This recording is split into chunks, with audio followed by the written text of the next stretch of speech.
Hello everyone, আজকে চলে এসেছি একটা কাঁকড়ার রেসিপি নিয়ে। তার জন্য প্রথমেই দেখলে আমি আদা, পেঁয়াজ, রসুন, টমেটো আর কাঁচা লঙ্কাগুলো সব কিছু একসাথে বেটে নেব। সেগুলো বাটা হয়ে গেলে দেখে নিলে কাঁকড়াগুলো আগে থেকে ধুয়ে পরিষ্কার করে রেখে জল ঝরিয়ে রেখেছি। এই কাঁকড়া পরিষ্কার করার ব্যাপারে আমাকে আমার বর সাহায্য করেছে। ওই কাঁকড়া ধোয়াটাও আমি আবার পারি। যাই হোক, এদিকে কাঁকড়া সব ধুয়ে পরিষ্কার করে রেখে দিয়েছে ও। তারপরে আমি চলে এসেছি এদিকে রান্না দিতে। প্রথমে আমি মশলাগুলো সব একসাথে বেটে নিয়েছি।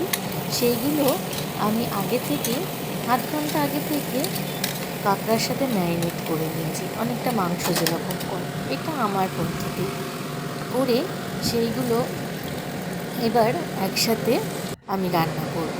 প্রথমে কড়াইতে তেল গরম করে তাতে মশলা মাখানো কাঁকড়াটা ছেড়ে দিলাম এবং তার আগে আমি আলু আর পেঁয়াজ, সামান্য পেঁয়াজ ভাজা করে রেখেছি। এবার কাঁকড়াটা যেমনভাবে মাংস কষায় সেরমভাবেই কষাতে হবে।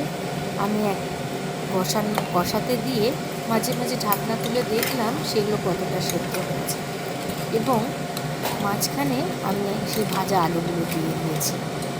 সেইগুলো একটু কাঁকড়ার সাথে সেদ্ধ হোক এবং ঢেকে ঢেকে এটা রান্না করতে হবে। রান্নাটা খুবই সহজ, তোমরা যারা মাংস করো তারা এটাও তৈরি করতে পারো।